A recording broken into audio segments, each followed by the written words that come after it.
Last time on A Soldier's Life. Eric adds Relia to his storage and kills the elf summoner so Constantine can get his magic sword back. Mage Sebastian gets killed by a tricky wyvern, which then attacks Constantine and Eric. Constantine runs away and assumes that Eric is dead, but of course, he survives. Mavieth finds Eric and takes him back to the company, where they prank the shit out of Constantine. And it was very funny. Chapter 121 Flavius and Constantine. Epilogue. The early morning sun was rising, but the forest was shrouded in a mild fog of late fall as two men in crimson armor jogged through the woods. One scouted to the left, the other to the right, as they progressed in harmony. Flavius, on the right, asked, "You didn't know he could heal, did you?" Constantine remained silent for a while as they raced toward the site where the wyvern had killed Master Mage Sebastian. Slightly out of breath, he finally responded, "No, I did not know he could heal himself." There was silence between them for a while as Constantine tried to remember the battle at the aqueduct, replaying Eric's actions in his mind while maintaining his alertness. Flavius asked another question. "Where is Eric from? Someone told me Tsingia, but he's awfully pale and tall for being from that southern kingdom.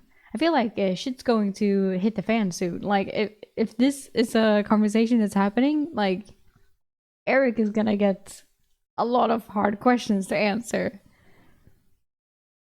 Constantine signaled for them to halt and take cover as a giant elk appeared ahead, grazing. The elk raised its massive rack to study the two men. Elks were dangerous this time of year, as they were running and fiercely defending their territory. They moved to the right in unison to avoid the beast. "He's from Tsingia, some backwater village. Appearances do not mean much. There are always outliers," Constantine said, defending Eric. "Aw, thank you!" When the two men paused to refill their canteens, Constantine had a question for Flavius. "Why did you want to come with me so badly? Do you owe Sebastian's family something?" Flavius coughed on the water he was drinking. "No." He glanced over his shoulder, as if worried about being overheard. "I'm glad he is dead, and seeing the body myself will quell some bad dreams. He had no family besides his brother, at least none I'm aware of. I think a few illegitimate children are on his estate, but all his property will revert to Duke Octavian as it is in his province." Constantine paused to process the information. "I did not know that was where his estate was located. I heard he had quite a menagerie of creatures. Flavius was removing his boots to check his feet. Durandus regularly visited his brother. He raised the drakes for the Emperor's Dragon Legion. Fire, ice, and smoke drakes, mostly. "Smoke drakes?" Constantine questioned, unfamiliar with the creature. "Smaller black drakes that are too small to ride," Flavius explained. "They have shiny dark gray-black scales with red glowing eyes. They breathe a dark, fiery cloud of black smoke." What? Cool. "Malicious creatures that suffocate their prey to kill them. Sebastian only had a pair of them, but used them to hunt, relishing in the drake's manner of killing.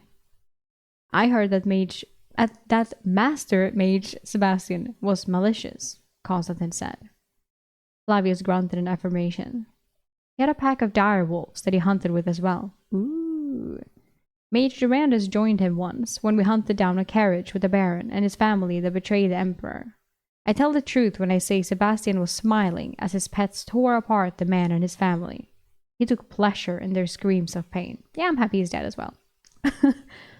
No more words were spoken as they soon continued their run. Just before sunset, they arrived in familiar terrain. Constantine had them pause. The mage and his companion dropped their packs here when they ran. They should be around here somewhere. See, I knew Eric. I feel like I said that I'm like, "Eric, you shouldn't take those packs." Then again, maybe I didn't, but yeah.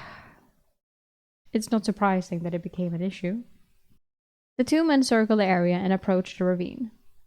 "Did Eric take the packs?" Flavius asked. "No, maybe some goblins found them. Safe, but I do not see any tracks. Let's check down in the ravine."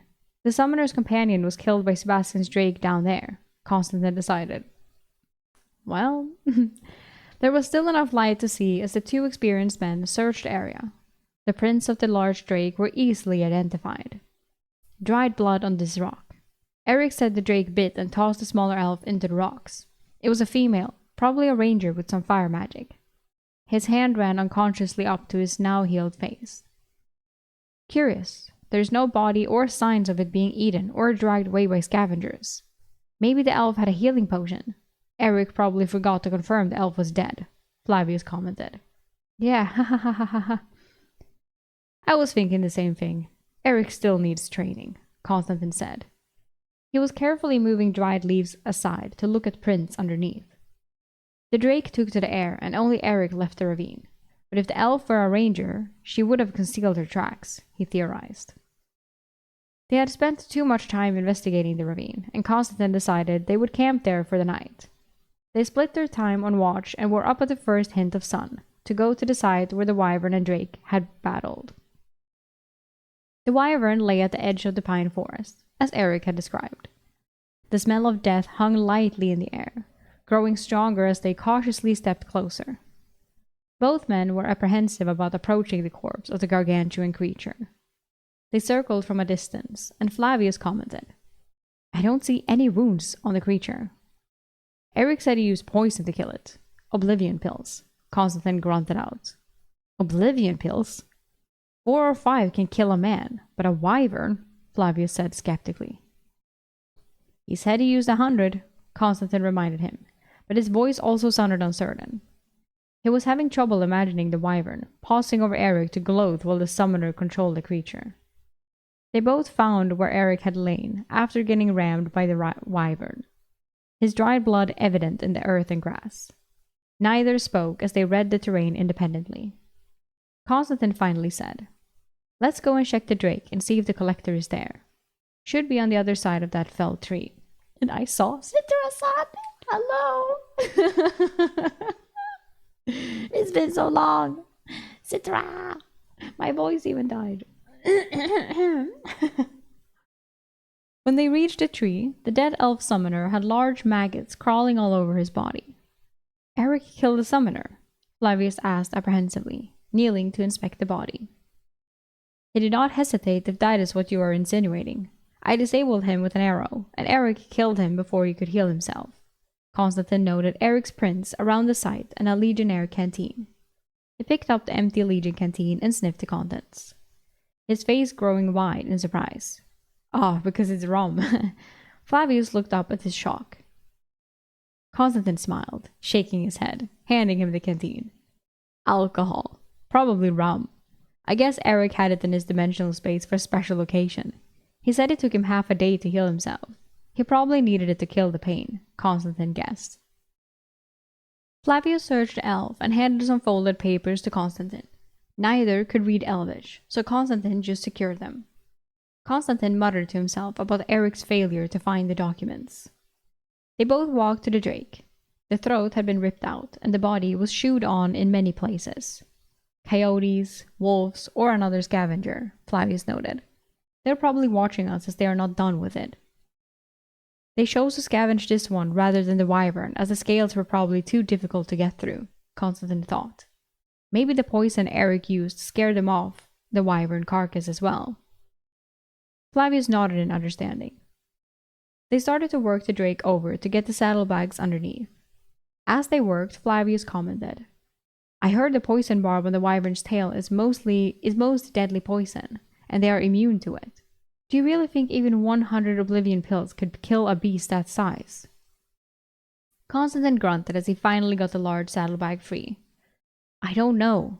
Eric doesn't strike me as the type of person who thinks things through, but has Fortuna sitting on his shoulder even when he is taking a shit. Flavius smirked slightly, but erased the expression just as quickly as it appeared.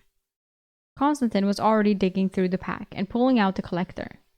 He had a big smile on his face, and it looked undamaged. Flavius took the pack and emptied the remaining items, going through the contents. Camping supplies, 2 spellbooks wrapped in oiled hide, and some coins. What should we do with these?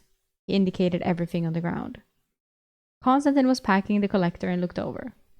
Castile would have us split the coins, but still, we will give them to her first. She will probably want the magic books. Any essences? Flavius searched the pouch for the coins again. No, I guess he consumed them as he got them. I know he rarely rewarded his legionnaires with essences. I saw him give a few essences to his beast before, though. He kicked the mutilated fire drake. His collector is not very efficient, rarely yielding an essence from smaller creatures. I remember the two mage brothers arguing about it all the time when they were together. Sebastian is always envious of Durandus's dungeon collector, one of the best in the Empire. Strange how it disappeared.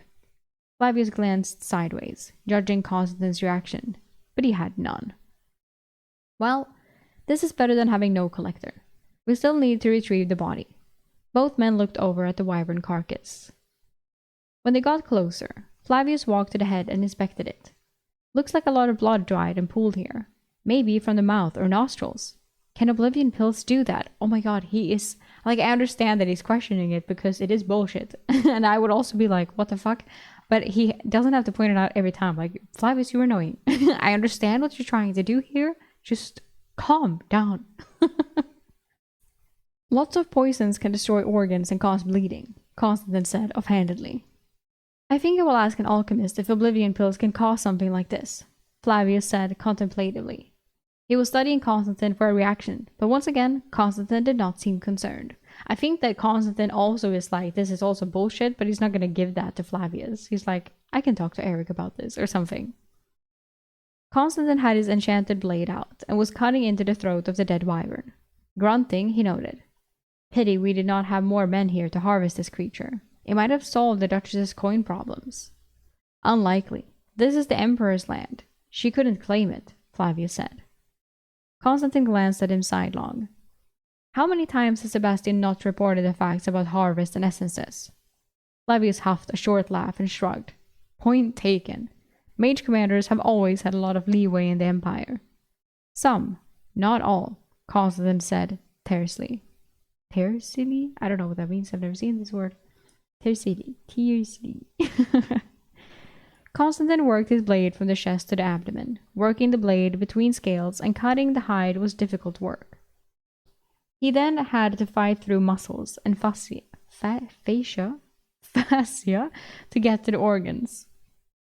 As Constantine worked, Flavius continued to explore around the creature. He saw movement on the edge of the woods and prepared his bow. Oh, Constantine, a few wolves are watching us. Don't think they will bother us. A few minutes later, the wolves were gone. I know wyvern hide is prized for leather bindings and books and cloaks. Should we take some? You can if you want to spend the time, Flavius. Go ahead. I am already not looking forward to carrying back Sebastian's body as it is. Constantine grumbled as he was arm deep in the abdominal cavity. Yay. The cold liver came out first, blood still flowing as it had not coagulated without access to air. This turned Constantine's arms, armor, and clothes red as he had to clear the massive liver away to reach the bloated stomach. Flavius did not volunteer to help as he was watching the tree line and was still trying to figure out exactly what had happened here that allowed Eric to escape. Constantine reached the stomach and cut into the rubbery lining, dodging as a squirt of stomach bile was expelled from his incision. He made more holes to drain the yellow bile and partially digested contents. The air smelled putrid as he held in his gag reflex. He avoided touching the bile and finally cut a long line from the top to the bottom. A small wave of compressed bones and flesh spewed out onto the ground, emptying the stomach as the lower abdomen cavity relaxed in a swoosh and hiss. The acidic air made Constantine's eyes water as he worked. Oh, fy fan. Flavius walked around to look at the mess. There was more than one body in the mess. That one with the dark blue robes is Sebastian. He really is dead. I would never have believed it if I had not seen it with my own eyes. The two men took to extracting the body from the mess. 2 children, a man, and half a horse were in partial phases of digestion mixed in the ball. Blech. Most of Sebastian's flesh and clothes sloughed off as they laid out the body. Constantine noted. The wyvern was attacking a village before it flew here. Guess these were some of the victims. Should we take the artifice items? Flavius asked, indicating Sebastian's body. He had 2 bright gold rings, one on each hand, and a thick silver necklace. These all looked like dungeon artifacts. They both knew if that was true, they would be worth hundreds of gold each, if not more. We will pack them for Castile. If they are registered with the Collegium Scholarium, they may come looking for them, Constantine said while removing the 3 pieces. What does that mean? Flavius asked, confused. Some powerful artifacts are documented with the Emperor's College.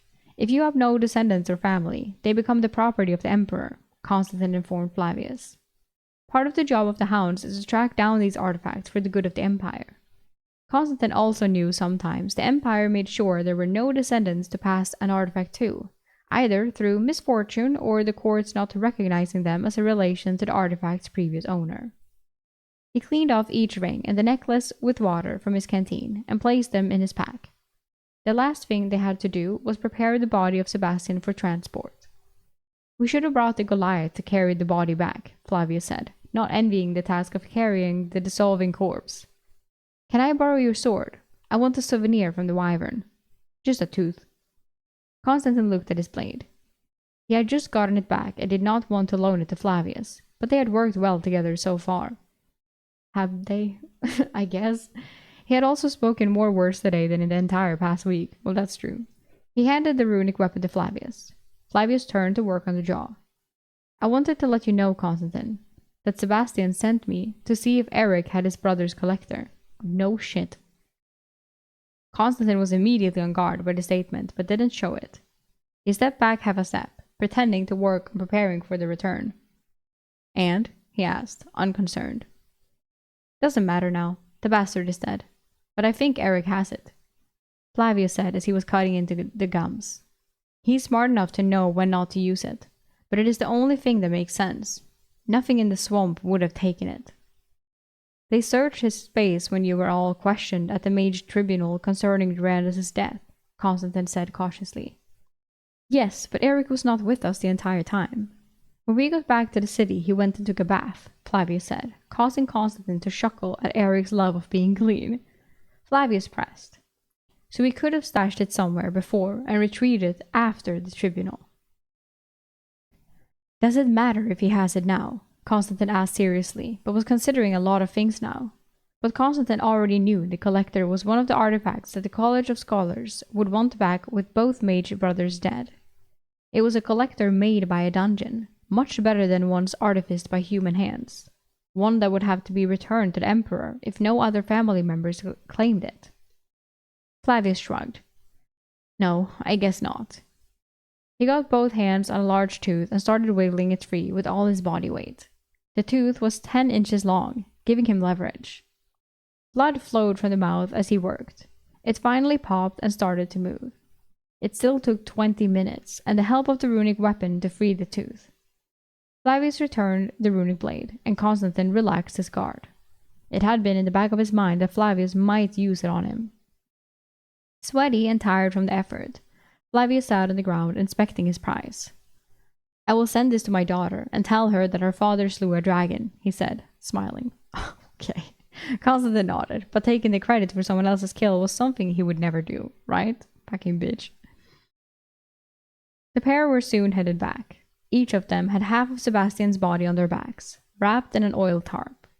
When the body reached the capital, Constantine knew that the Emperor would call on a necromancer to talk to the deceased Master Mage to confirm how he died. It should help High Mage Cinna if there were any doubts she played a role in his death. It's crazy, by the way, that they're gonna do that. As they jogged, Flavius pieced several things together. The wyvern had lunged at Legionnaire Eric and just died. It had crashed into him and tossed him a good distance after colliding with him. No poison killed instantly like that. That left only magic. He doubted Eric was a powerful mage in disguise. If he were a powerful mage, joining the Legion of the Lion wouldn't make any sense. That meant he must have a powerful artifact on him that killed the wyvern. With Sebastian dead, he had no one to relay his assumptions to. He looked at Constantine, who ran a few steps ahead to the left. Constantine worked for a Praetorian guard. Maybe he could use this information to get in the graces of his own Praetorian master. End of book 2. Ooh! Ow! And, by the way, he means that he has one as well, right? Flavius is like, I also have a Praetorian master. Or does he mean that he will tell Constantine so that Constantine can tell his? Because it says of his own Praetorian master. So I'm like, what? Did we know that? I don't think we did we? I'm confused and regardless. Eric's adventures continue. Draft book 3 completed on my Patreon. Hell yeah. Special thanks to my Patreon for supporting my writing on Patreon. You keep the words flowing and give excellent feedback. How cute. And here they all are. Maybe some of you are on here.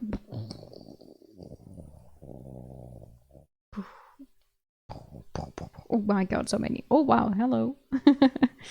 Circo. Cool. Wow, okay, we did it. Book 2 complete. Now, book 3. Here we are, ready to go. A Soldier's Life. Book 3. The Shimmering Labyrinth. Ooh.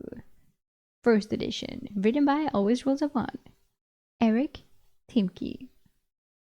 I have always butcher his name.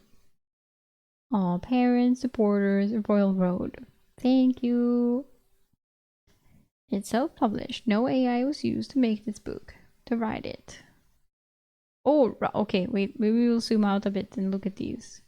We haven't seen the map in a while. Now we have color. Central continent of the world of Desia. Here we have the Italian Empire, the blue one. We know this. And then the Barduradians are the yellow one next to them. Essenhem, which is above, we've heard of. Tegairosia. I think I've mentioned this. The pink one. It has been mentioned, I think. Nausis, I do not know. Kingdom of Nausis, the blue tiny one. And then is Kingdom of Caesinia, the green one. Don't recognize that either. And I can't really see what it says there. We'll zoom in. Kingdom of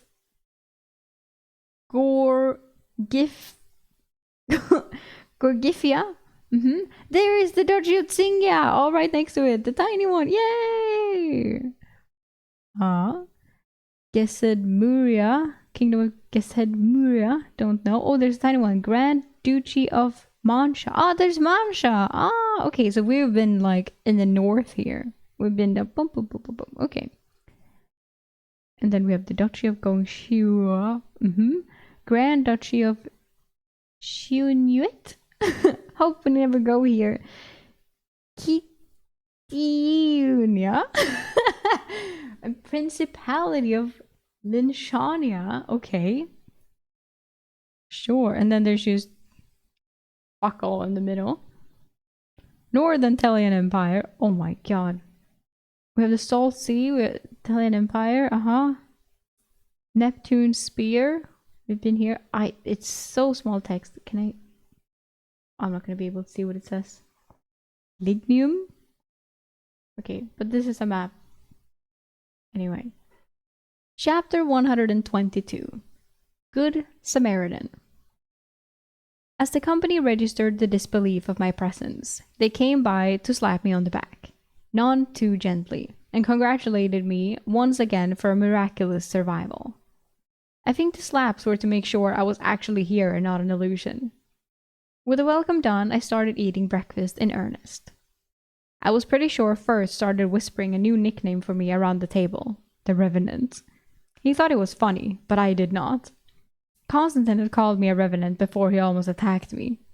Brutus informed me that a Revenant was an undead creature that rose from its grave to avenge itself. As the excitement of my return from the dead once again ebbed, Castile got everyone's attention. At this point, it is safe to say Fortuna is watching over Eric, and maybe he is her bastard son. Castile cracked a smile at her rare joke and nodded at me. We are going to need her guidance. We'll leave for the elven ruins of Caelora tomorrow, after Constantine and Flavius return. Matteo was the first to break his focus away from me. Isn't that the ruins we passed on that old road? The one filled with ghosts? Castile nodded solemnly. Spectres, not ghosts. We're going to explore the ruins and look for the entrance to a dungeon mentioned in the books that were recovered from the ruins a long time ago. Surprisingly, Benito asked a smart question. No, poor Benito. Would we get another dungeon discovery reward from the Adventurers Guild if we find it? Delmar stepped up next to Castile to answer. If we find it, yes, but most likely any reward would be delayed. The Duchess needs to use the information to barter with the Emperor to add the surrounding lands to her holdings, and the Emperor may wish to explore it before revealing it to the Adventurers Guild. We would also have to open the trade road. Firth groaned and showed agitation. We'll have to take care of that pack of direwolves then too. Delmar affirmed his assertion. Yes, the direwolves will need to be handled, but only after we confirm the dungeon exists and is viable. How are we going to kill the specters? Only Delmar and Constantine have runic weapons. Someone asked from the table far to my right. Castile could not contain her smile. The Duchess called in some favors. I have 20 runic arrows for Blaze, and 15 each for Pavel and Flavius. The Duchess has loaned Adrian a runic longsword, and I have 2 more to assign. I noted those 3 were the company's best archers, not including Constantine, so her allocation of arrows made sense. Adrian's why wouldn't she randomly give them to someone else? Like, you don't even know how to use a bow. Here, take the arrows. It's like, of course she... What? Adrian stepped forward. Those 2 additional blades will be wielded by the best swordsmen among you. Everyone started eyeing everyone else, trying to figure out who that would be. Should have gotten runic spears, Firth lamented loudly enough for everyone to hear.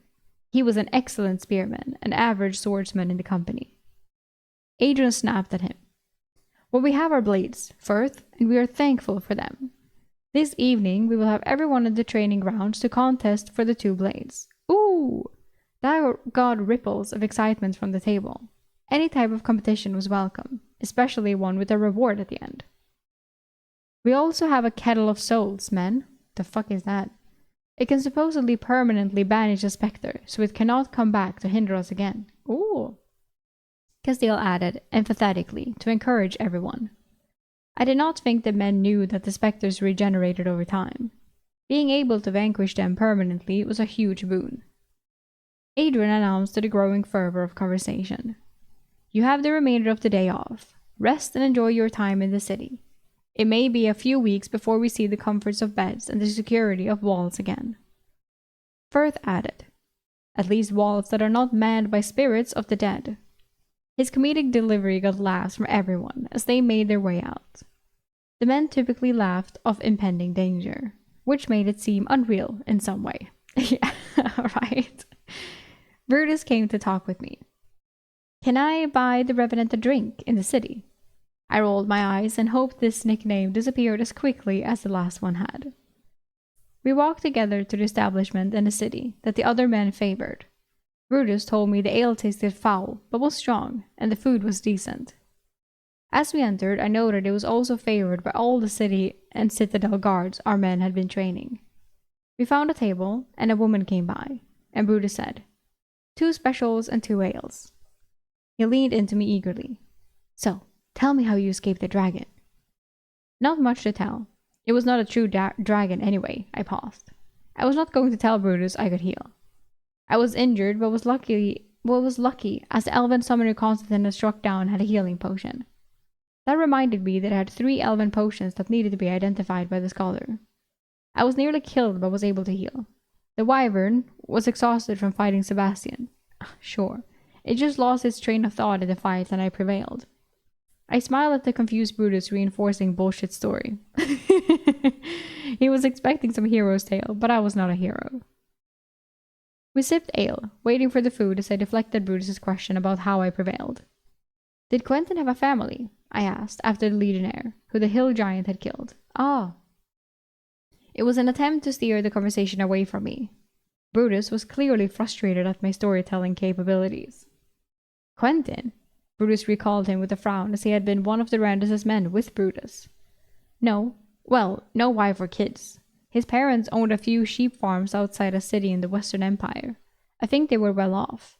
He joined the Legion to learn to fight and serve the Emperor. Called it his duty. Death was commonplace, and besides an honoring of the dead, they were generally not discussed again among the men after falling in battle. The tantalizing aroma of the freshly baked small pie filled the air as it was brought out to our table. Brutus generously paid a large copper for both of us, and the pie turned out to be a delightful combination of fatty meat, carrots, rich gravy, all encased in a thick, flaky crust. The savory flavors captivated our senses, causing us to pause our conversation and fully savor the meal. After satisfying our hunger, I felt the urge to go for a ride, and as I made my way to the stables, Brutus continued to pepper me with a barrage of unanswered questions. Inside the stables, I was greeted by Ginger, who seemed visibly upset at my prolonged absence, her repeatedly pushing her head into my chest and nudging me backward, conveying her displeasure at being left for so long. Fine, girl, we can go out for a ride. After the ride, an apple is in your future. She snorted an affirmative, and I guessed she missed the apples more than me. I saddled Ginger, and Brutus laughed at me for talking to a horse. But really, I was trying to get away from him and his incessant questions. Giving up, Brutus patted Ginger's rump. Eric, have fun in your ride. I will see you tonight when I gain ownership of one of the runic blades. Brutus smirked as he left. Brutus was one of the best spearmen in the company, but had also trained with swords growing up. If I was allowed to use air shields, I thought I might have a good chance of claiming one of the blades. I made my way out of the citadel and then the city. The countryside was dotted with dozens of campsites made up of wagons and improvised shelters. The Duchess bit off more than she could chew when she opened her arms to all these refugees. It might not have been so bad if food was not going to be very scarce soon. I was taking a path through the tents to get into the woods, planning to let Ginger run for a while. The closer I get to the people, the more terrible things looked for them. There was a cart from the city, and I could see 2 citadel guards and some of the servants handing out food. Larine was not among them. Right, I forgot about Larine. Right now, hunger was not a problem. When food became an issue, things would become less safe for the people. I entered the woods and started into a gallop, and Ginger responded immediately, understanding she was free to go as fast as she wanted. I got my body in sync with hers as she sprinted through the woods, skirting up the soft ground. The cold early morning air felt good on my face as I raced past surprised foragers. She lasted almost 5 minutes at a sprint before easing off and panting hard. I patted her neck as she came to a stop, and I dismounted to give her the promised apple. A few people nearby stared at us. I saw some viable bloodgrass and was considering harvesting it when a voice far off to my left asked, "Legionnaire, is that you?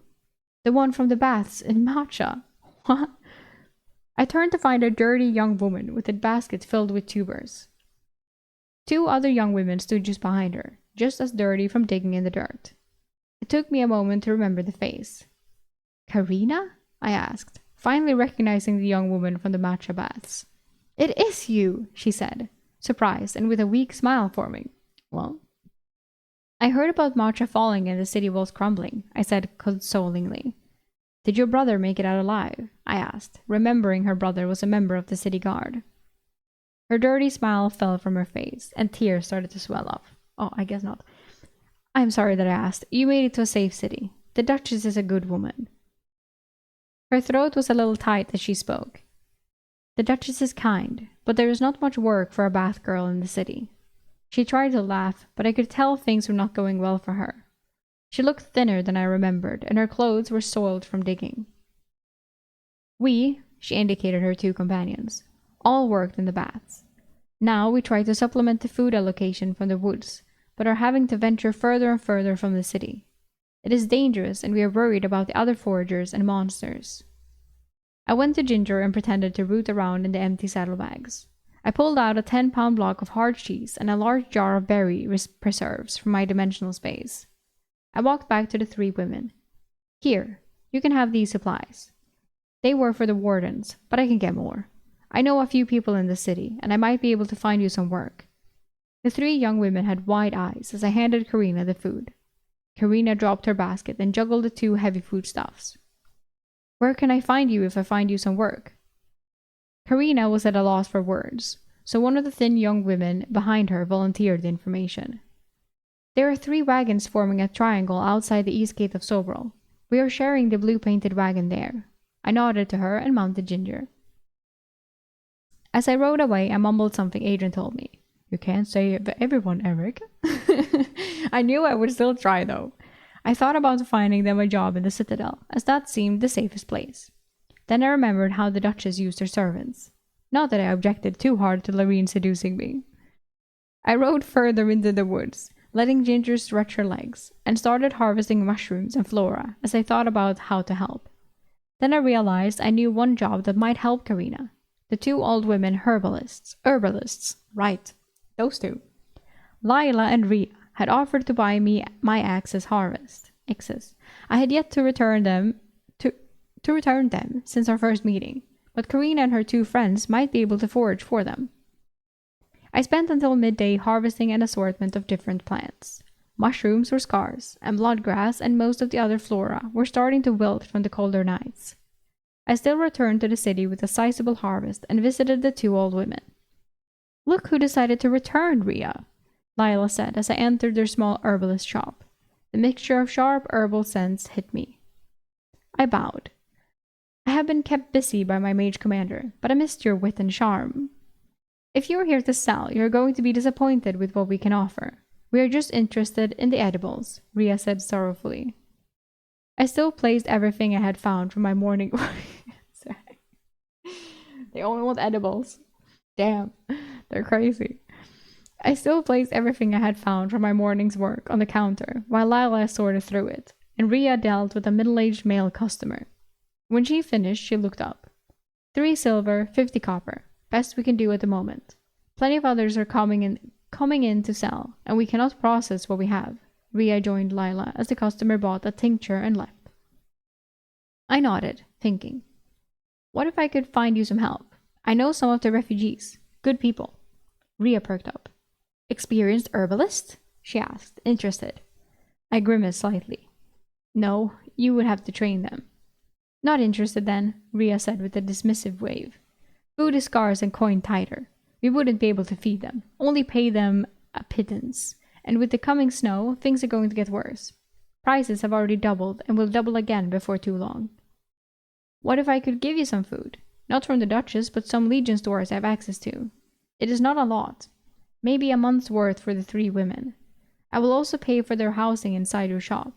It's a silver a week for each fare. The shop had a 2nd floor, so I assumed multiple rooms were up there. 3? Lila barked a laugh. You're keeping 3 women satisfied. You should have come to us, boy. There are 2 of us, and we know things they don't. Oh my god, these 2. She chuckled, and I smiled weakly, trying not to form any mental images. Oh my god. I ignored Layla's comment and pressed forward. I wanted to close the deal. Is it a pack then? 3 apprentices. A month's worth of food and 2 gold coins to train them for a year. Rhea seemed to be the decision maker, holding up her hand to make me pause. She thought and spoke slowly. No. The coin would cover housing your women. Your women. But a month's worth of food is not enough. In a month, it is going to take more than a silver a week to feed a single person. Getting through winter to spring is going to be hard. I did not have a shortage of coins, so I offered. 6 gold for the year, then. They are all young and eager and will be able to forage and harvest for you in the local woods. Young and eager? Lila smirked salaciously at me. I ignored the insinuation. The 2 old herbalist sisters got together and discussed the proposition privately. I waited patiently for their decision. Rhea finally turned around. The 3 of them will have to share a room upstairs. They will not be paid, but we will feed and house them for the next year and teach them what we know. The cost is 6 gold and whatever food you can offer to help Eric. No further compromise, as we will likely be training our future competition in the city. I smiled in victory. So you did remember my name. Can I give you a little extra? I would hate for the women not to have any money to buy clothes. Lila's aged face returned a smile. Your name was kicking around in here. She tapped her temple. What investment do you have in these women? She asked curiously and maybe slightly suggestively. I went with the truth. I met one of them in matcha. The other two, I don't even know their names. I found them in the woods foraging this morning and figured I could help. The two sisters looked at each other, unspoken words passing between them. You are a strange one, Eric. We agreed to your terms. Yay! The sisters left an hour later as we wrote out a contract of sorts for them and the 3 women. I gave them 8 gold, mostly in silver, to take all 3 young women on as apprentices. They would be fed, housed, and paid 1 silver weekly for the following year. After securing the small fortune of coin, both old women left their shop to go to the blue wagon and make them the offer. I was supposed to wait in the shop for them to return. Instead, as soon as they left, I emptied my dimensional space of most of the food.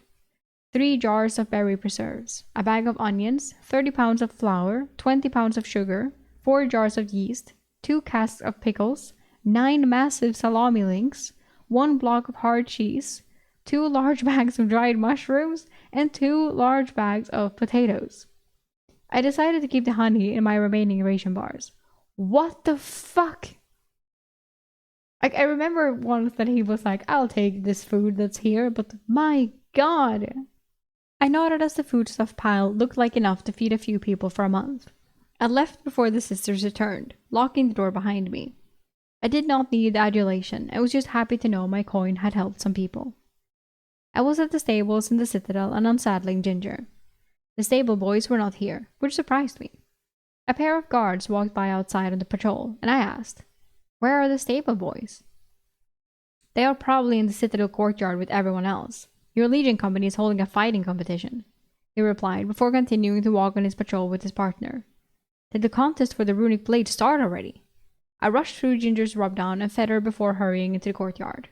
I thought I had a decent chance of winning one of the 2 blades for myself. Oh, okay. Here we go. Jump right into it. Chapter 123. Contested Blades. I made my way to the central courtyard and found an elaborate setup. The central square of the fading gardens had been set with a thin layer of sand and sawdust.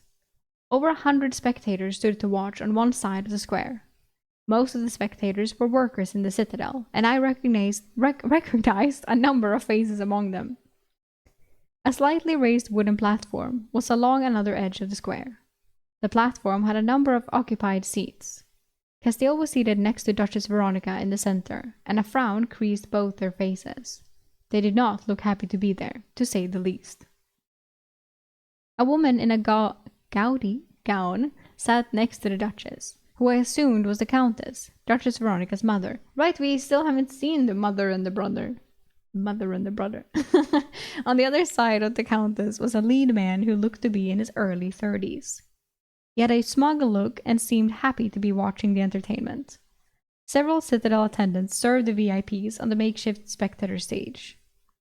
Among their number was Lorene, standing behind the man. On the third side of the square, the men of the company were getting ready for combat.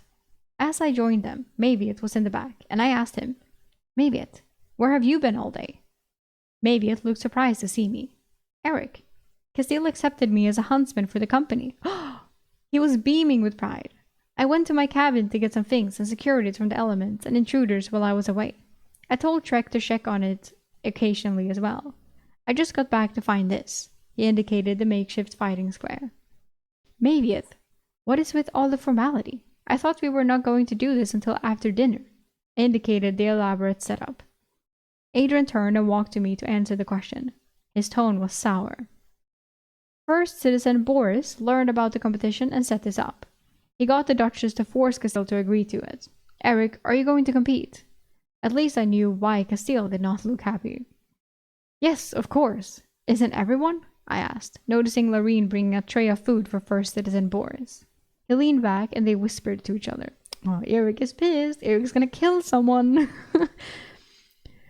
So far, just 10 men are interested in the blades, Adrian informed me, which made sense. For instance, Blaze and Pable would not want to engage in melee as they were being given runic arrows.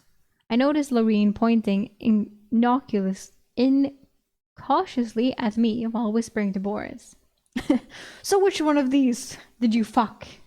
Maid. This one. Oh. A chill went through me. Oh, Loreen, what are you doing?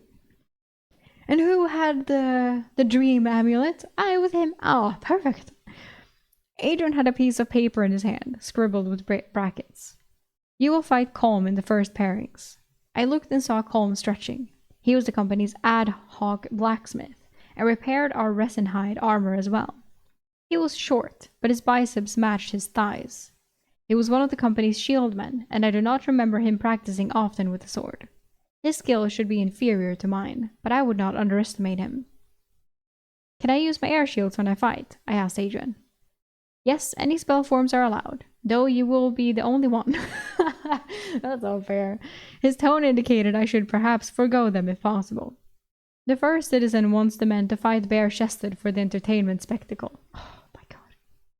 Adrian said unhappily. The old healer is in the crowd if anyone gets injured, but control your enthusiasm as you do not want anyone seriously injured. The first pairings will start soon. Adrian walked away to continue organizing the mini-tourney. I walked over to Colm and watched Boris subtly as I talked to my opponent. Boris' eyes were definitely following me. Colm, it looks like we are paired off in the first round, I said with a smile. Harpy's tits, really? Why does Adrian hate me? He said dejectedly. You're one of the favorites, Colm admitted sourly. I never understood that curse. Who are the other favorites? I asked the miserable-looking Colm. Firth was quick to chime in. Harpy's tits, Eric. You know, they look like a regular woman's breast, but then the rest of the creature is hideous and trying to kill you. And Brutus and I are favorites. He said with a grin. Finally, we're getting it. Because I've been thinking about it every time, but I'm like, whatever, you know? But now we have, okay, I guess it makes sense. Thank you, Firth. They have been practicing out here all day, Colm told me. Firth and Brutus were spearmen in the company. So I was shocked they were favorites in the sword competition. Then again, our three best swordsmen in the company already had runic weapons. Constantine, Adrian, and Delmar. Benito came up behind me. Eric, heard you were fighting. The cost is 10 silver. My confused face had Benito explain. Winner take all. Runic sword and the silver. I handed Benito the 10 silver and realized the man was a gambling addict. It was Benito, not Adrian, who established this prize purse. Well, I returned to stand with Mavieth as the first pairing was called to fight 30 minutes later after more spectators and refreshments arrived. Brutus was against Felix, both legionnaires entering the ring in just their canvas pants and boots. Their muscled torsos held a shield and weighted wooden practice swords. Their bare feet stirred the sand as they walked. Matteo was close, and I overheard him say, The sand and sawdust are so our blood does not stain the stones of the courtyard, just like in the Colosseum. Wow. The spectators started making some noise as the two men engaged. My focus was on the first citizen Boris as he frequently asked Loreen questions, and his eyes drifted to me instead of the fight he orchestrated for his entertainment. He seemed anxious for a reason I could not fathom. As the fight started, it was less than a minute before Felix was laying unconscious on the sand. The old healer moved to check on him, and healed him enough to wake him. The next fight was between Benito and Matteo. I had not followed the fight and was shocked when I looked up to find Benito had won. Matteo was a decent swordsman and was heavily favored, but Benito was a shifty little guy. Eric and Colm, Adrian announced the next fight. As I moved my armor to get stripped down to my canvas pants for my duel, I noticed First Citizen Boris studying me intently, and he frowned as I exposed myself. I fumed as I guessed he noticed I was not wearing the Dreamscape amulet. That was probably why he wanted us to fight bare-chested. It also meant Loreen had betrayed me and told the first citizen I had the artifact. Or maybe she just told what a hot six-pack you have and Boris is really interested in you. He's like, so which one did you say? Maybe Boris is just hella interested. Fuck, you don't know. I moved to the sand with Colm. His pale, bare chest had curly blonde hair, while his head and beard were deep black. It made him look odd. His jaw clenched, not liking his pairing with me. We both tapped our wooden swords on our shields to let each other know we were ready. Colm had a strong base but moved poorly. He was used to carrying a body shield. I circled to the left, trying to cross him up. He was prepared to turtle with a much smaller shield than he normally fought with and take opportunity attacks. He was prepared to turtle. That sounds like I immediately understood what it meant, but I've never heard it before. That's so cute. As he got anxious, I moved in fast and deflected his swing on my shield. Colm had planned to use my block to surprise me with a low swing. I surprised him by stabbing him and spinning away. My wooden sword point connected where his heart was, leaving a bloody welt. Colm's sword swung through the empty air, and he winced from the pain of my strike. Killing blow, Adrian determined, and Colm threw his shield and sword away in disgust at the short fight. Oh no. The Citadel workers clapped and cheered my quick victory. I looked to the platform to find Castile nodding appreciatively, and Boris' eyes narrowed. Loreen held a pitcher and glass, but was beaming happily at my victory. I think the Countess looked surprised and licked her lips, studying me. Oh my god, what is happening? I went to Colm and put my arm around him as he got the touch of healing. I spent a few moments telling him what he did wrong and promising to help him work on it if he wished to. He had basically telegraphed his entire attack. Benito and Eric, Adrian announced the next match. I guess I would not be allowed any time to rest. Not that my first victory took long. Wow, poor Colm. And then he gets the arm around and is like, you know, this is everything you did wrong, but I can help you. It's like, shut the fuck up, Eric. Don't be mean to him. I moved back to the sand and faced off against a much smaller Benito. Benito was fast, but made a lot of mistakes in our one-on-one fights in practice. At least, that was my experience from all the times the company trained together.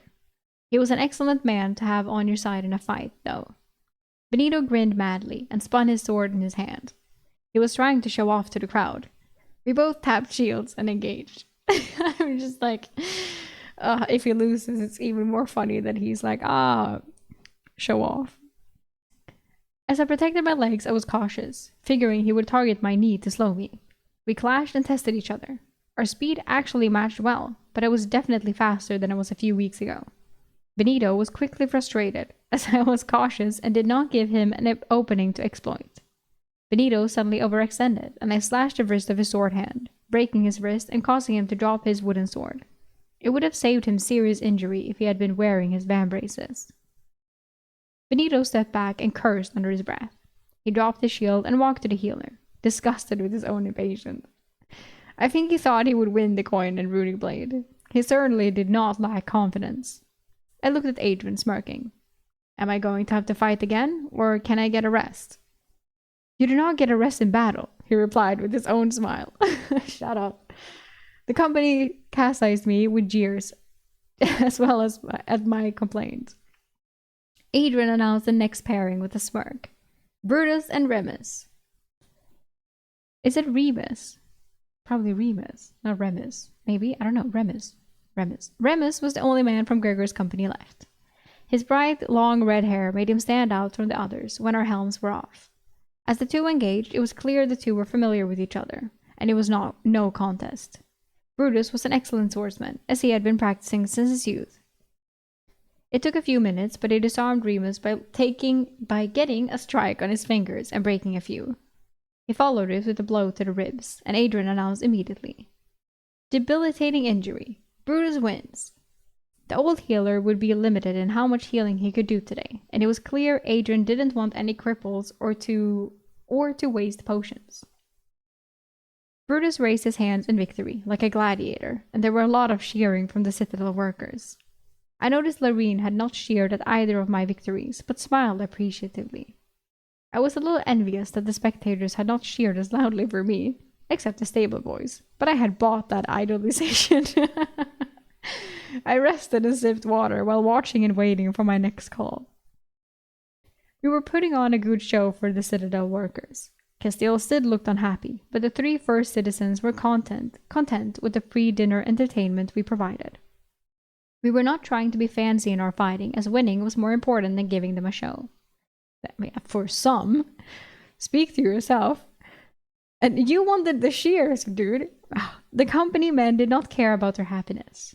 Fighting without armor was not something we practiced, so it was expected that we would make mistakes and risk greater injury.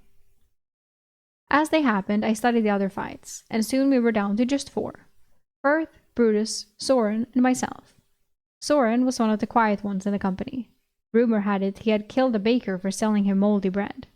I doubted that was true, as I had never seen the man go into a rage before.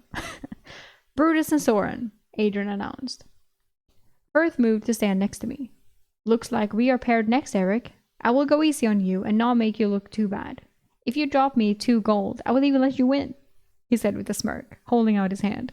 I was pretty sure even if I paid him the 2 gold, he would go all out and then make an excuse if he bested me.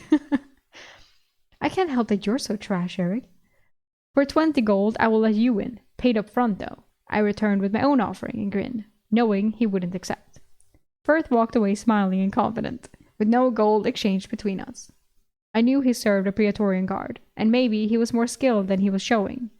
After all, his job was to eliminate Castile if she did anything against the Empire's intersects. Okay, now we have this, black and white.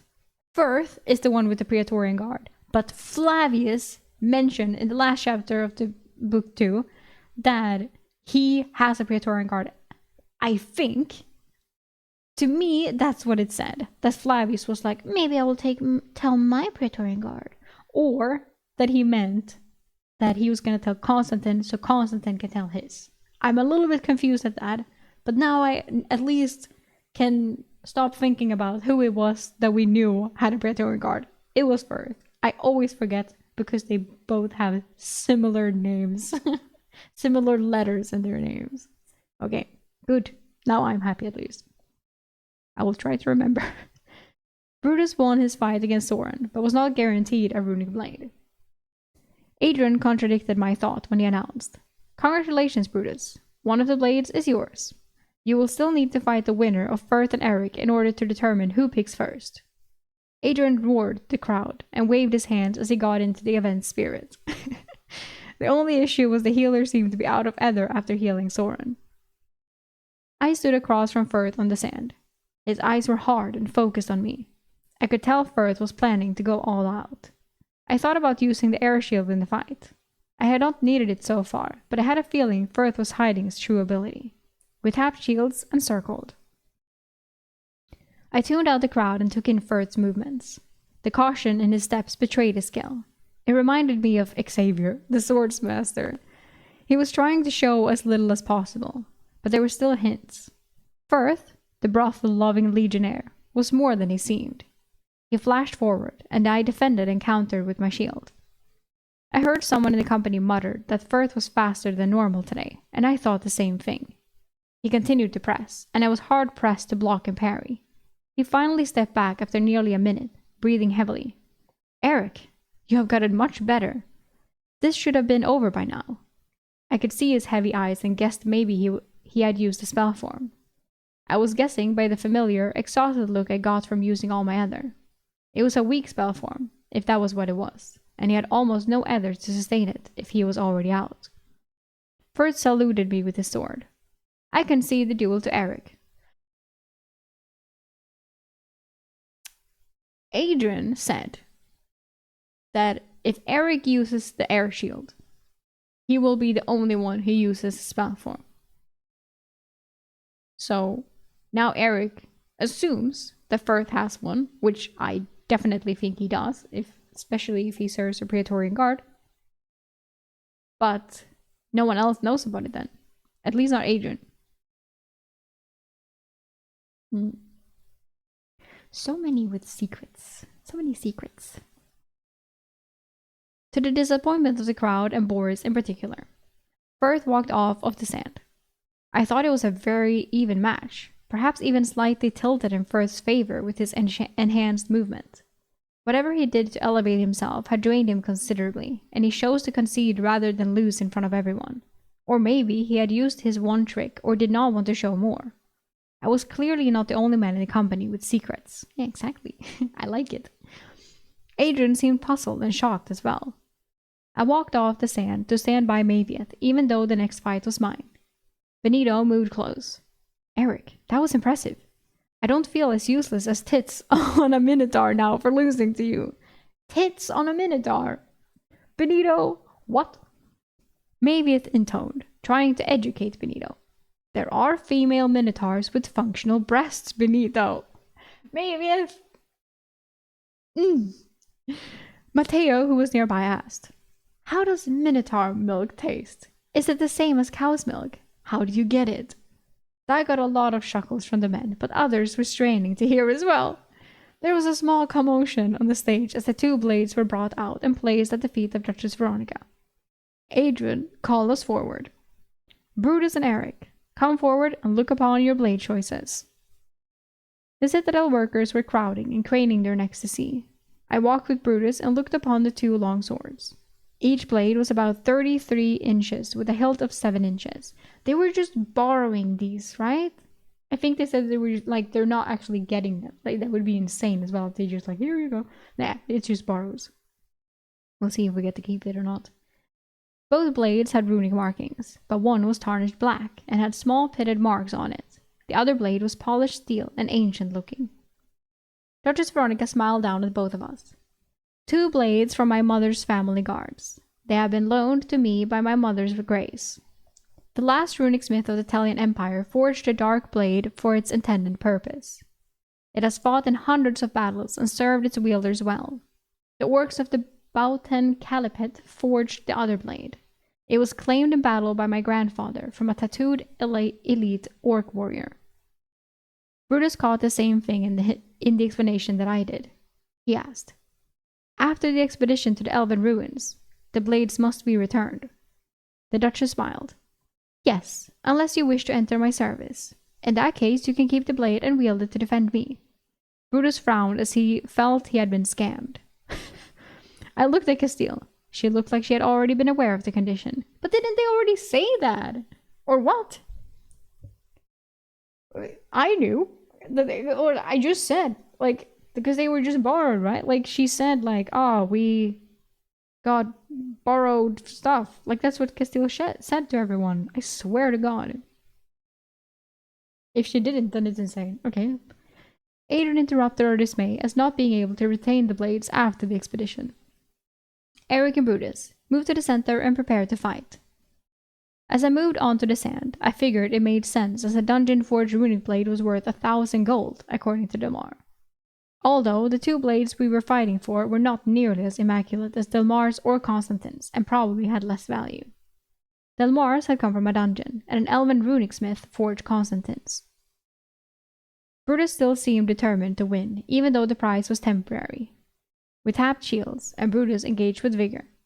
We danced and kicked up sands as swords clattered on shields at a rapid tempo. The men of the company cheered us both as we circled.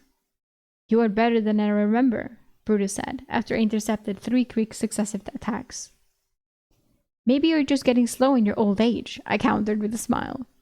I'm younger than you, he barked, annoyed, as he launched into a series that was familiar to me from my time with Xavier, and I dodged and backed away, letting him expend his energy in futility.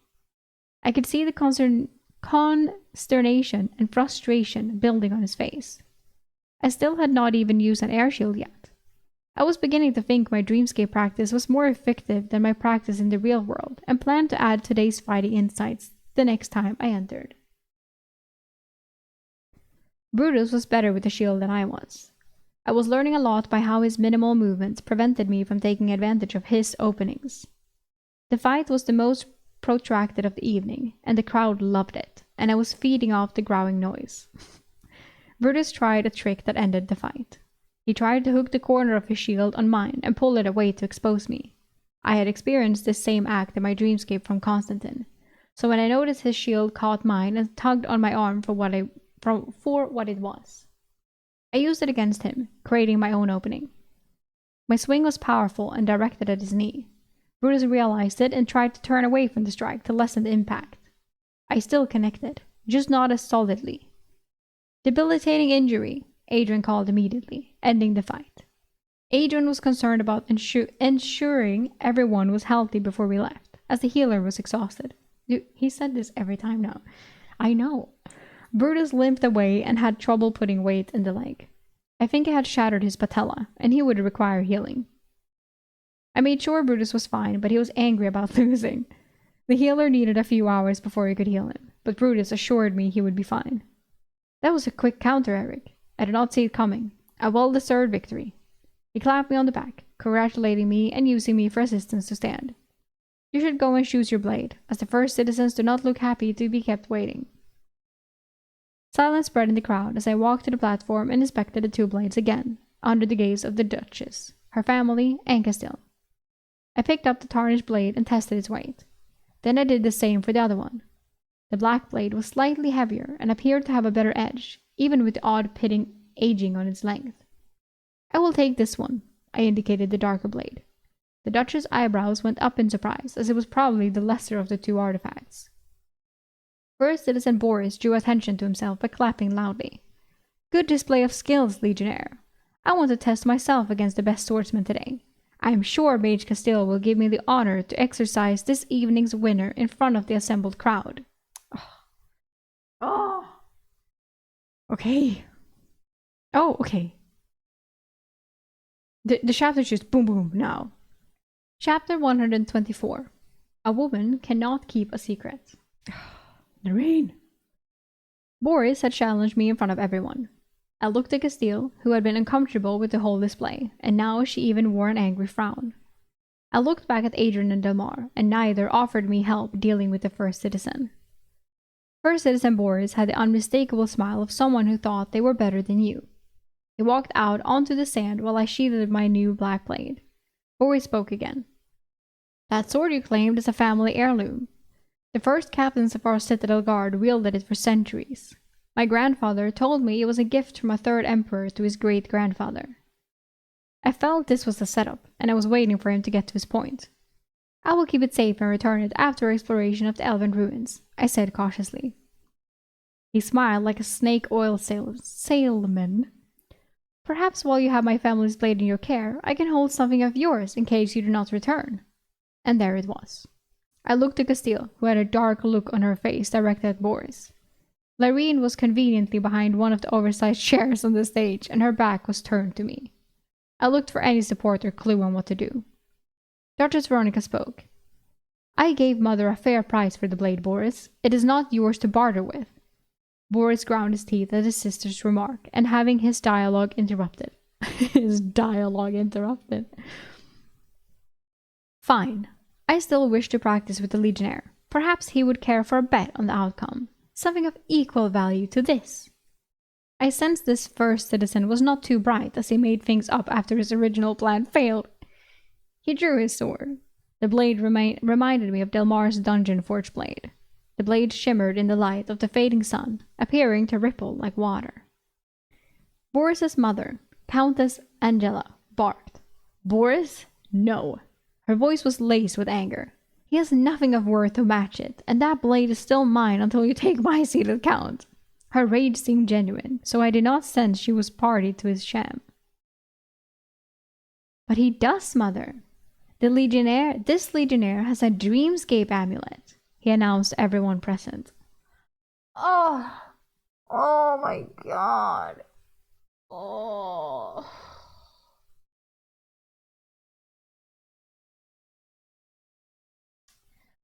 You fucking asshole, I swear to God. Oh.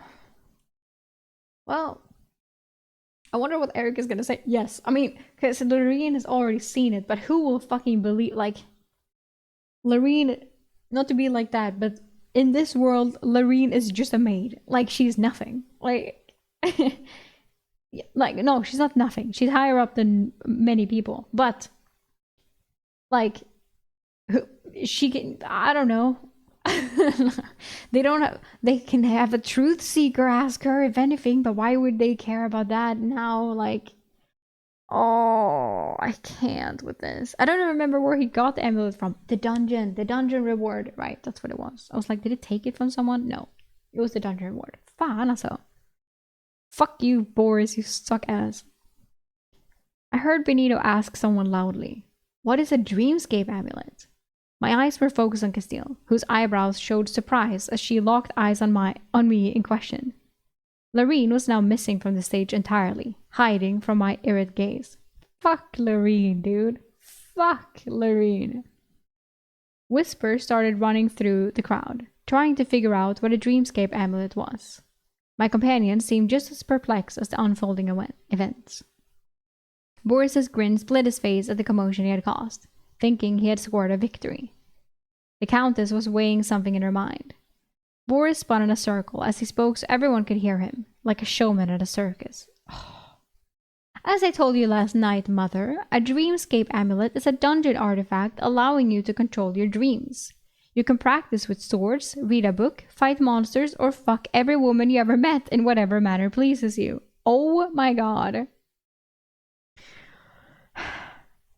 Boris, did you tell Lorene this? And Lorene's like, what? He did that? Oh my god. Okay, he has one. No, because she has to tell him first. Oh, fuck her in either case, dude. Fuck, I'm so angry. The Countess finished her internal deliberations and gave him a small nod to approve the best. I refuse, I stated flatly. The duel and the wager. I turned my back on Boris and walked back to the company. My companion seemed half curious about the amulet and smirked at my dismissal of the first citizen. Matteo intercepted me and asked as I reached the group, where did you find a dreamscape amulet, Eric? Sounds like it would be, educational. Can I try it? Behind me, Boris had not given up and turned his attention to the platform. Mage Castile, surely you would not deny me a friendly contest and wager? I wish to fight today's champion. Shut the fuck up. Castile grimaced. I knew she hated dealing with first citizens and did not hide this fact on her face as she stood. Castile walked off the stage and passed the haughty Boris to join the company. She came straight at me and walked past me, and I moved to join her to talk privately. Do you really have it? A dreamscape amulet? Oh my god. I cursed Lorene internally. I considered my reply for just a moment and admitted, yes. Oh my god. No, dude, everything is coming up. Holy shit. Interesting, she said, considering it and with no evident anger. That is how you have been studying and learning your spell form so quickly. Did you steal it from Durandus, or take it from a corpse of one of the Barbaradians? She questioned thoughtfully. No, I had it before Matcha, I replied quietly. Castile nodded slowly, her mind working. Then it is your possession. Unless... the dungeon. Castile was too smart for her own good. I nodded subtly, then not denying it. Yes. You did say I could keep whatever was in the dungeon chest, I said with just the slightest smirk. She did? She coughed, seemingly amused. She shook her head in disbelief while in consideration.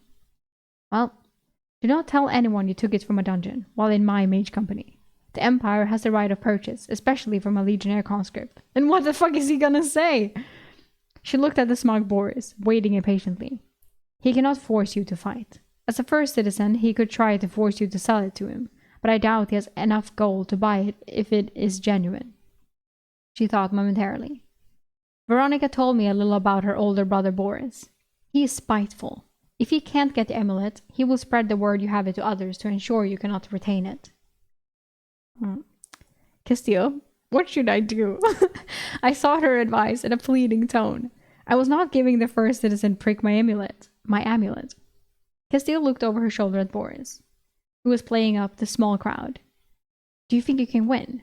You have improved greatly, but Boris is an accomplished swordsman.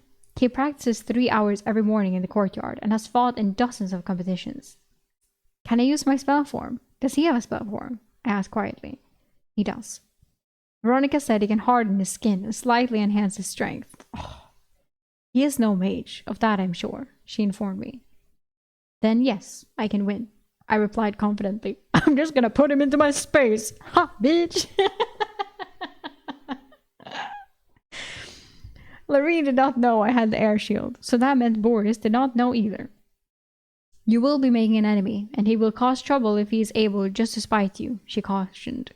Your amulet is no longer a secret either. That secret is out now. I shrugged, as the whole company knew now about the artifact, not that I was planning to let them use it. I will talk with the first citizens with your permission to get everything formalized. Castile waited till I nodded. What, formalized? She went to the platform, and the Duchess, Countess, and Boris convened with Castile. Boris was confident as he waved his hand to rush the conversation. He had watched me fight and probably thought he had a good measure of my ability. Little did he know how little I had shown. Oh, okay. Writing things out formally at Castile's insistence took almost 20 minutes. After that, we both had to sign the agreement, making everything official and legal. Castile finally announced the duel, with the Duchess holding the parchment to the conditions. The crowd's anticipation was about to be quenched as Castile spoke. First Citizen Boris Angela and Legionnaire Eric Marco have agreed to a duel. They will be fighting with steel blades. The first person incapacitated or yielding will be deemed the loser. The winner will claim ownership of both prizes. Castile smirked. Duchess Veronica will hold the prizes during the contest.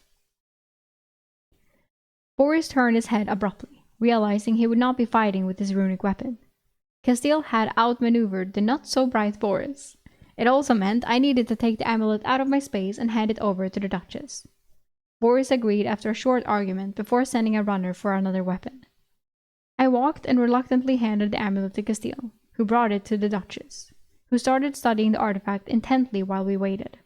I was worried she might try to use it, but she did not fall asleep in her chair before placing it down. So this means that technically Eric is allowed to use the runic weapon he just got, right? Okay, why not? A guard from the Countess' men came rushing in and drew his blade for the first citizen.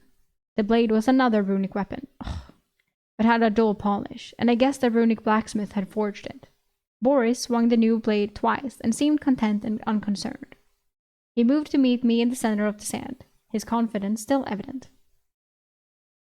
Castile looked at both of us. Acknowledge you are both ready. I tapped my blade on the shield.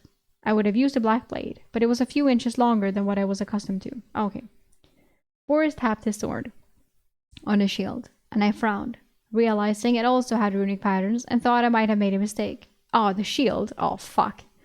Begin, Castile said, backing away. Oh, I'm terrified. Boris started to circle me toward my shield arm, and I did likewise. The men of the company were getting loud with encouragement and suggestions. Their support had quite an array of colorful words. I circled faster and created an arc of air shields around the unsuspected Boris. Boris's skin got darker as he turned to follow my movements. My biggest advantage was that the air shields were only visible to me. When they reached his back, I stepped forward, and he prepared to receive my attack. Instead, I just added more air shields, boxing him in. This was one of Constantine's ideas, but he was not here to take credit for it. Where's Constantine? All right, he and Flavius are with the dragon. No, they're on their way back. It was too late when he realized the trap, as Boris felt the first air shield at his elbow. His confidence evaporated as he searched for movement, while I narrowed his confinement before the shields dissipated. I set the air shields off the ground, just above his knee to over his head. He worked his runic weapon into an air shield, trying to destroy the invisible shield, while I swung in an arc low at his feet. He jumped to avoid the swipe, but his head met another shield I had placed over his head. My sword slashed his shin, but barely penetrated. He really did have magically hardened skin. I had thought my first strike would have ended the fight. I slashed again as he destroyed the first air shield, giving him an escape route, but I replaced it before he could free himself. However, this time, my attack cut deeper. My third strike targeted his Achilles. I did not get much penetration on the tendon, but it was enough as he went to one knee. I added another air shield above his head so he could not regain his feet. Although I had tried to tune out the noise, Adrian's command voice reached me through the shouts. Do not let up till he yields, Eric. Boris had produced a potion and was going to drink it. I could see the gaps in my shields that would expire soon, and I lunged forward to stab Boris in the ribs. The tip of my blade entered 4 inches into him. Ha ha! And I could feel it grating on bone as it reached the liver. Oh my god. I yanked the sword sideways, killing him immediately. Cutting his organs. Wah! The sudden pain caused Boris to drop the potion, and his sword while his mother screamed for someone to help him. My adrenaline started to fade, and the crowd noises returned. Castile declared, Boris is incapacitated. Do you agree, Countess? Heal him, she yelled at the old healer in the crowd, ignoring Castile. I removed my blade, and blood oozed from the wounds as Boris clutched at it. Dark blood flowed, and the old man kneeled to help. Castile interrupted. Boris, do you yield? Boris nodded, his eyes slightly glassy from blood loss. Castile nodded, and the burnt healer started sweating as he forced Ether painfully through himself to heal Boris. Let's go! We won! Yay! Dreamscape is ours. Dreamscape is ours. Get fucked. I waited while the healer struggled after closing the wound. I had probably damaged more than the liver, and the healer was already very low on Ether from helping men in the company today. Castile walked over, bent, picked up the potion, and fed it to Boris. His complexion went from pale to slightly pink. It was a full healing potion, so I knew he would live. A few minutes later, Boris stood.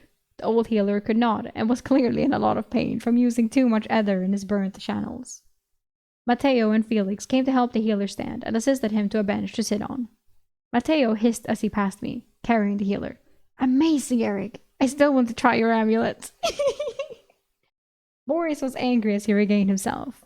I did not concede, nor did I request outside assistance. The fight is still in process. Shut the fuck up. Castile shook her head, hiding a smug expression from Boris.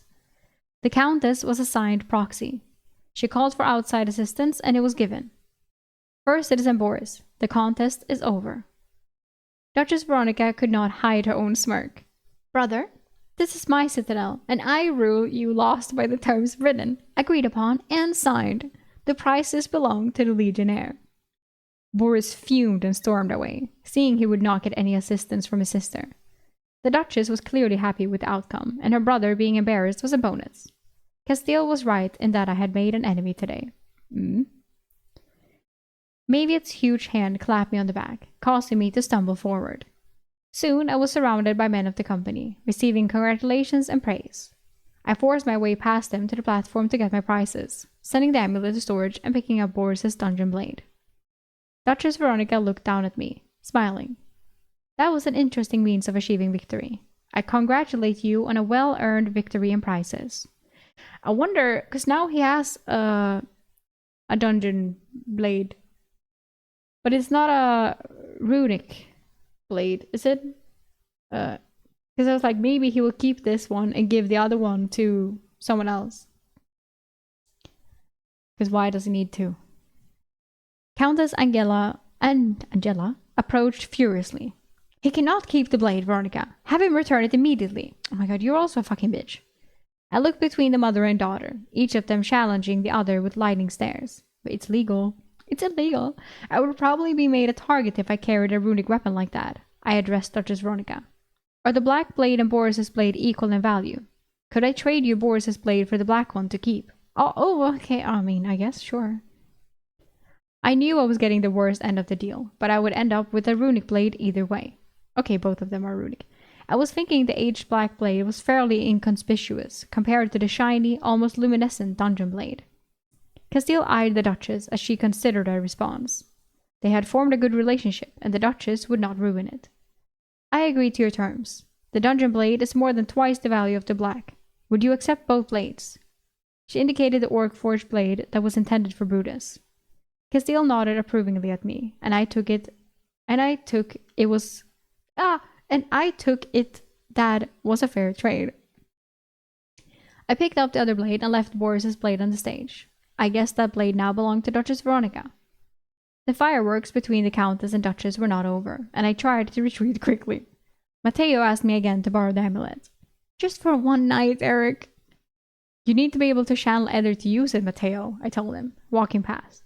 Of course, someone else would probably activate it for him, but I was not certain of that. Matteo frowned. I passed Adrian and told him, I will be in the Northwest Tower getting some rest. I was happy Maviet was on my heels. I was sure he would be a deterrent to any mischief by Boris until we left for the ruins. I did not head directly to the tower. Instead, I veered off and went to the library. I wanted to talk with Scholar Fabian about some elven potions and daggers. Ooh. Holy shit, that was so intense. Oh, so much shit. Oh my god. Okay, but we still have one more chapter. I also feel like these chapters are way longer. Or maybe it's just me. Chapter 125. Preparation. With Mavieth trailing me, I entered the library. Scholar Fabian was sorting books on a table. Eric, I'm not ready yet. Still trying to decide which book will be most helpful on the expedition. You were coming to the haunted ruins? I asked, surprised at the old scholar's statement. Of course. Are you not here to pack my things? Mage Casil said half of your dimensional space is at my disposal, and you and Mavieth would carry my pack and food. But I think I can carry my own food, he added with a wink. I stacked a few books on top of each other that he was not using. This is about half the size of the space, scholar. I realized the other half of my space was probably going to be the potions from Decimus. It would mean I would not be able to pull extra items out of my dimensional space during the expedition, and I was going to have to suffer and carry my gear like everyone else. Fabian started using the pile to sort his chosen books. He hemmed and hawed as he made life or death decisions in his mind. I waited patiently while he finished, stacking 8 tomes beside my pile. There. All the books have maps of or pictures of the ancient elven city. I wish I had time to copy them as I only need a few pages from each. I moved the selected books to the storage. Fabian frowned. I was still going to cross-reference a few things. Never mind. I should focus on packing my other gear. I took the opportunity to ask a question. Fabian, I recently fought the elven summoners and took this as a prize. Can you tell me anything about it? I placed the runic dagger on the table. Maybe its eyes went wide. That is an exquisite dagger, Eric. You already had a runic weapon. Now you have 3? Maybe it said in awe. I had forgotten as well. I shrugged. This is actually a secret. I would prefer if no one knew I had it. Even if people found out, I was unconcerned. I planned to sell the dagger eventually, and the more I knew about it, the better I could negotiate the price. I was also testing the waters on whether I would ask Fabian to read the script on the 3 elven potions. Scholar Fabian handled the blade delicately as he studied it. Maybe it is right. This is a piece of artwork. He studied the runic script and other markings on the blade. I cannot read runes. You will need to have the Adventurers Guild use a revelation scroll on it and find an enchanter to decipher them. Most blades have durability, sharpness, or ever-clean runes on them. But I can tell you what these markings are. He indicated the fine script along the blade. Maybe it leaned in to look over my shoulder as I studied where he pointed. And? It was similar to the elven script I had seen in the books. Scholar Fabian smiled. It is a legacy blade. See this fine tiny script here. These are the names of everyone who has been gifted the blade and when they received it. I am unfamiliar with the calendar system, so I cannot age the weapon. Can you read the names? Maybe it asked curiously. There are 5 here. Aelua Joriath, Filderay Glavian, Shera Glavian, Alien Glavian, and Relia Glavian. All feminine names. If I am not mistaken, probably a gift given from mother to daughter when they came of age. But that is just my guess. He pointed.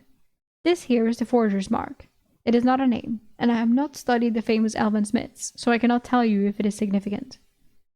The last name Fabian read was Relia Glavian. Was that the name of the nearly dead elf griffin rider in my storage? In my storage. Most likely. She was going to be made into an essence when I had the opportunity. Wow. Knowing her name made me feel a little guilty about it, but it was unlikely to change my mind. Wow. I had the 2 elven backpacks, but both were larger than my dimensional storage, so I would have to search those in private to avoid questions. I was assuming they had food and camping gear. Now was not the time, as we moved out into the morning to explore the ruins of Kaelora. I took the dagger and sent it to my dimensional space. Maybe it stood up from his crouch. I found one other interesting thing on the summoner. I randomly produced one of the potions and handed it to him. The off-green liquid appeared viscous in the test tube-sized vial. I will not question the method of obtaining these. I heard you were left behind to fight a dragon by yourself, Scholar Fabian said, taking the potion interestedly. I told you I was a messenger rider in the army. Sometimes we do things out of necessity in battle. He studied the script. This is the alchemist's mark here. The date is here with expected efficiency. The potion is named Dominate Creature. There is a book in the Duchess library that talks about potions. Give me a moment. Fabian excitedly went to the magic section, took just a few seconds to pull the book he wanted, and returned. Eagerly paging through it, he found the entry. A dominate creature potion allows the imbiber to beguile a beast. They will think you are friendly, and if you're able to communicate with them, will perform tasks for you. The greater the intellect and resilience of the creature, the more likely they are to resist the effect. He handed me the book, and I returned the potion to my dimensional space. I'm just going to page through this book. I have been working with Decimus, and I'm interested in the different types of potions an alchemist can brew, I said, sitting in the chair. There are probably very few alchemists in the Empire that can brew that potion. The upper right has difficulty brewing it. Tier 4, Fabian said.